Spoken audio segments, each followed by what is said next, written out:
¿cómo están? Es un placer que nos acompañen el día de hoy. Bienvenidos al podcast Psicología Clínica al Día. Una producción de Neuroopción Centro Psicológico. Un centro de psicoterapia especializado en terapia cognitivo-conductual ubicado en la Ciudad de México. El día de hoy exploraremos el tema. ¿Qué son los trastornos de ansiedad? El Manual Diagnóstico y Estadístico de Enfermedades Mentales, DSM-5. Es un manual de apoyo para el diagnóstico en el campo de la salud mental. Este manual clasifica las enfermedades mentales y nombra una categoría como trastornos de ansiedad. La categoría trastornos de ansiedad en este manual reúne a diferentes enfermedades mentales que tienen características en común. Estas características en común son el desarrollo de síntomas relacionados con el miedo y la ansiedad. También, los trastornos de ansiedad son similares en algunas alteraciones o problemas relacionados con la conducta. Dentro de la categoría trastornos de ansiedad, encontraremos las siguientes enfermedades mentales. Trastorno de ansiedad por separación. Mutismo selectivo. Fobia específica. Trastorno de ansiedad social. Trastorno de pánico. Agorafobia. Trastorno de ansiedad generalizada. Trastorno de ansiedad debido a otra afección médica. Otro trastorno de ansiedad especificado. Otro trastorno de ansiedad no especificado.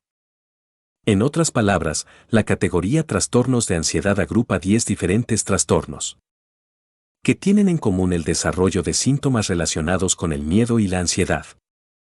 Los trastornos de ansiedad son altamente comórbidos, es decir, pueden desarrollarse dos o más en una misma persona. A pesar de ello, para su diagnóstico, deben ser distinguidos por el psicólogo clínico, identificando la causa o el origen de los síntomas que presenta cada persona. Entonces, tal como hemos visto, los trastornos de ansiedad pueden identificarse por el desarrollo de síntomas relacionados con el miedo y la ansiedad. Estos síntomas deben presentarse de forma excesiva, además de ser persistentes, y afectar de forma importante la calidad de vida de la persona. Ahora bien, para efectos prácticos, veamos qué debemos entender por miedo y ansiedad. Por un lado, entendemos por miedo una respuesta emocional desarrollada debido a una amenaza que puede ser real o imaginaria. El miedo se asocia a diferentes procesos fisiológicos que nos preparan para defendernos o huir del peligro.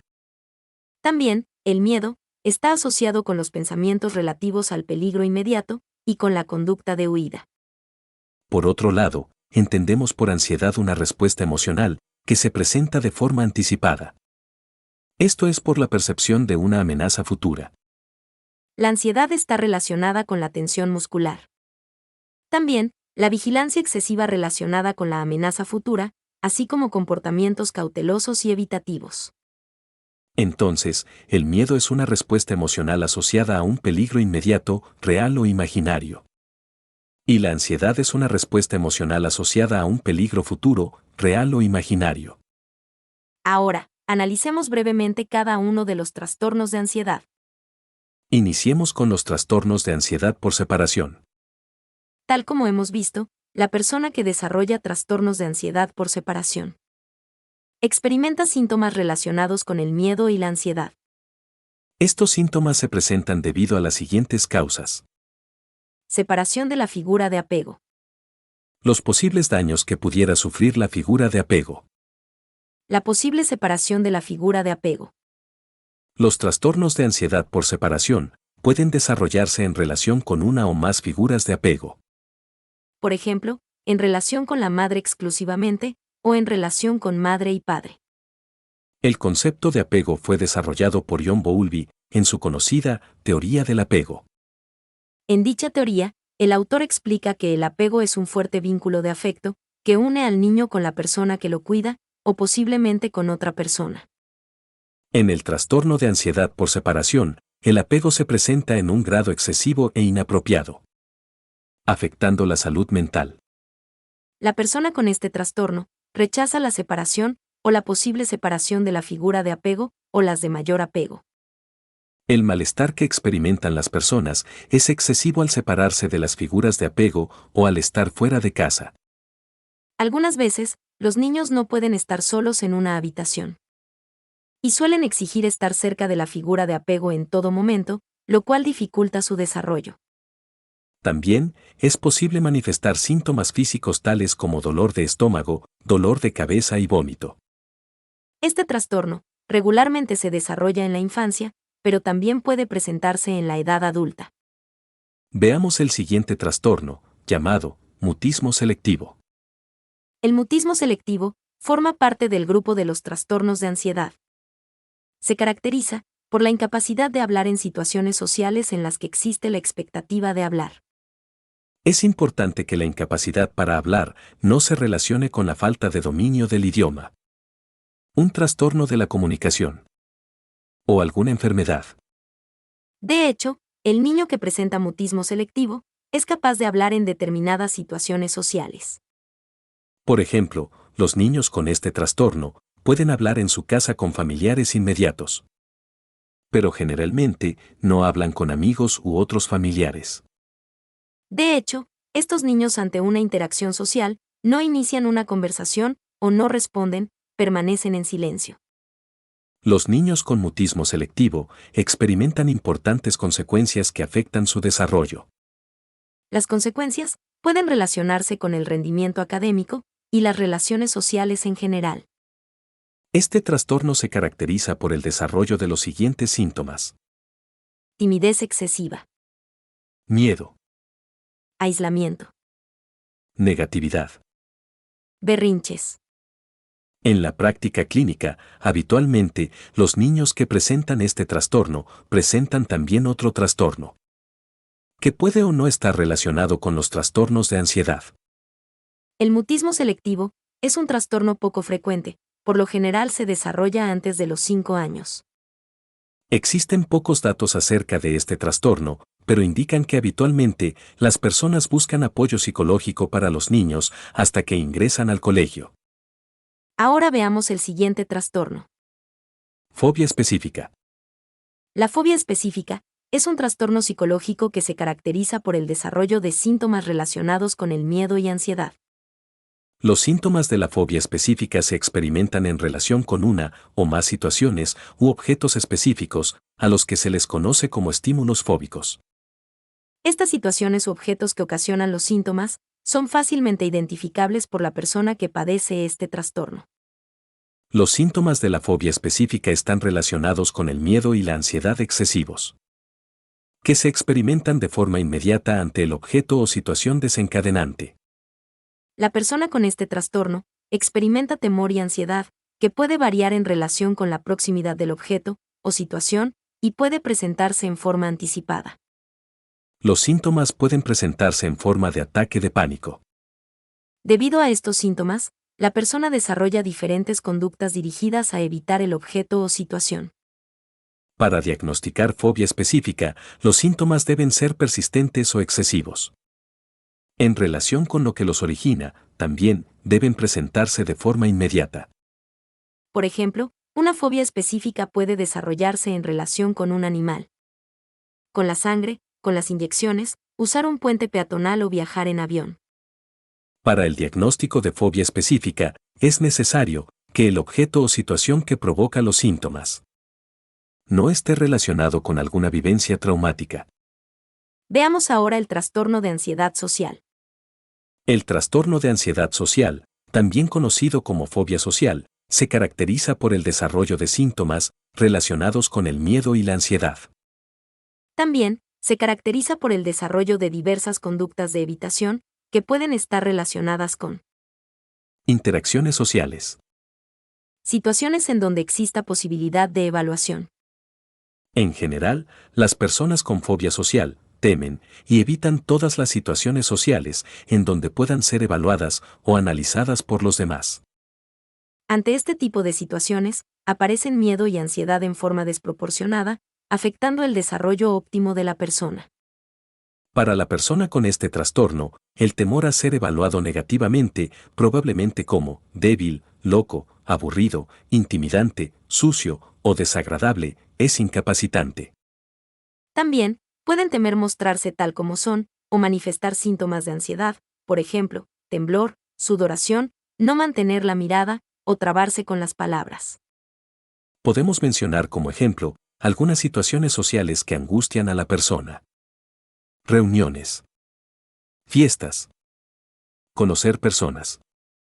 Presentarse como expositor. Y entrevistas de trabajo.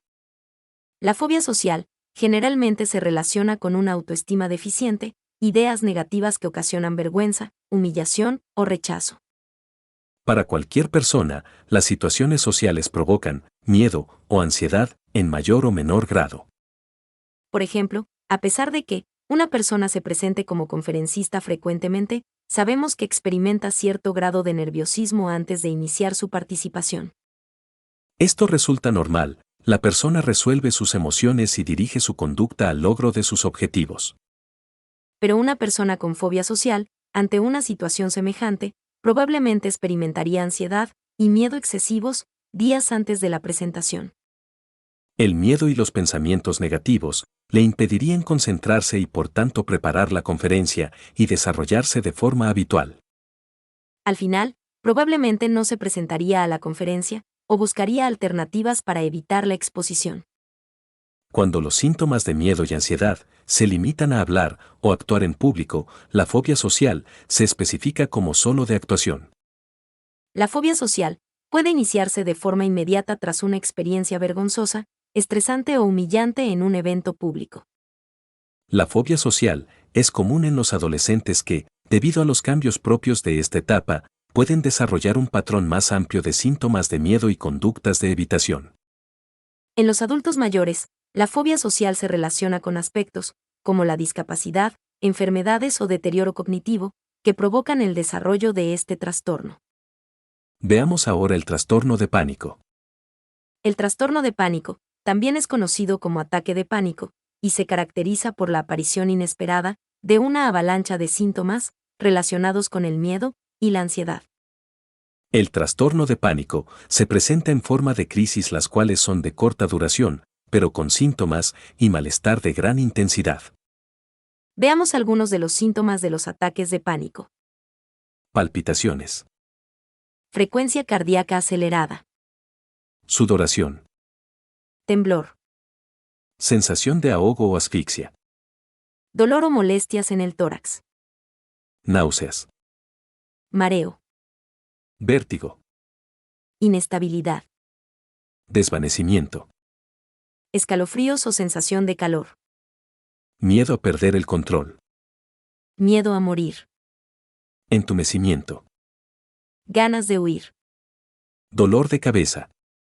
Taquicardia. Dolor en el pecho u opresión. Las crisis de pánico ocasionan preocupación, intranquilidad y conductas dirigidas a evitarlas de forma persistente, lo cual impide o afecta el desarrollo de la persona. El trastorno de pánico puede desarrollarse ante la presencia de situaciones específicas.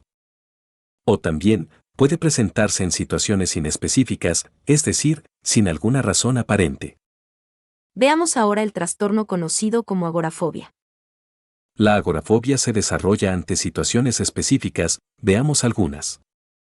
Espacios abiertos. Lugares cerrados. Estar en una multitud. Hacer fila. Estar solo fuera de casa. Algunas veces, la persona con agorafobia piensa que estas situaciones le harán entrar en pánico. Experimentar síntomas que lo incapacitarán y lo harán sentirse humillado. De hecho, piensa que ante estas situaciones sería imposible escapar o pedir ayuda. Estas situaciones, de forma regular, ocasionan que la persona con agorafobia experimente síntomas relacionados con el miedo y la ansiedad. De hecho, la persona evita a toda costa estas situaciones o se ve en la necesidad de permanecer acompañado. Por último, veamos trastorno de ansiedad generalizada. El trastorno de ansiedad generalizada se caracteriza por el desarrollo de síntomas que se relacionan con la ansiedad y la preocupación excesiva y persistente. Los síntomas pueden presentarse como incapacidad para concentrarse, nerviosismo, tensión, irritabilidad. También, inquietud, alteración del ciclo de sueño, fatigarse con facilidad, dolor de espalda, dolor de cabeza, dolor de cuello, entre otros. La preocupación excesiva puede relacionarse con aspectos como el trabajo, la escuela, la familia. También, la economía, la salud, el futuro, y muchos más, que la persona percibe como imposibles de controlar. Tal como hemos visto, los trastornos de ansiedad se caracterizan por el desarrollo de diferentes síntomas que se relacionan con el miedo y la ansiedad. Además, los síntomas deben ser persistentes, excesivos y no estar relacionados con traumas o alguna enfermedad física o mental diferente. Afortunadamente, contamos con tratamiento para los trastornos de ansiedad. La terapia cognitivo-conductual ha demostrado en múltiples estudios científicos su eficacia para el tratamiento de los trastornos de ansiedad. Además, es una psicoterapia que cuenta con métodos y procedimientos establecidos para cada tratamiento. De forma general podemos decir que el método de la terapia cognitivo-conductual incluye los siguientes procedimientos. Elaboración de diagnóstico clínico. Preparación de tratamiento psicológico. Presentación y explicación de los resultados diagnósticos. Explicación del tratamiento al paciente. Aplicación del tratamiento. Evaluación de resultados. Sesiones de seguimiento. Cada tratamiento en la terapia cognitivo-conductual se adapta a las necesidades específicas de cada paciente. La duración de cada tratamiento es variable, ya que está relacionada con el diagnóstico clínico y las necesidades de cada paciente. Por lo general, se pide al paciente acudir a sesión una vez por semana y cada sesión tiene una duración de 1 hora aproximadamente. Las sesiones de terapia pueden llevarse a cabo de forma presencial, es decir, en un consultorio psicológico, o con un psicólogo en línea, por medio de algún sistema de videoconferencia. También es posible combinar el modo en que se realizarán las sesiones de psicoterapia en función de las necesidades del paciente. Antes de terminar este tema, hagamos un breve resumen. Los trastornos de ansiedad son un grupo de enfermedades que comparten características relacionadas con el miedo y la ansiedad. Se pueden diferenciar por el objeto o situación que los desencadena. Dentro de este grupo de trastornos, podemos encontrar los siguientes. Trastorno de ansiedad por separación. Mutismo selectivo. Fobia específica. Trastorno de ansiedad social. Trastorno de pánico. Agorafobia. Trastorno de ansiedad generalizada. Trastorno de ansiedad inducido por sustancias o medicamentos. Muchos de los trastornos de ansiedad inician durante la infancia y si no son atendidos, perduran hasta la edad adulta. Pues bien, hasta aquí dejaremos este tema. Esperamos que este contenido sirva de ayuda y orientación. Recuerden amigos que los trastornos psicológicos deben atenderse de forma profesional. Es importante buscar ayuda ya que de no hacerlo corremos el riesgo de que los síntomas incrementen. Así es, y no debemos olvidar que muchos trastornos pueden llegar a ser incapacitantes. Los invitamos como siempre a acompañarnos en nuestro siguiente episodio. El podcast Psicología Clínica al Día es una producción de Neuroopción Centro Psicológico. Visita nuestra página web, neuroopción.com. ¿Ya nos sigues en Facebook? Búscanos como Neuroopción.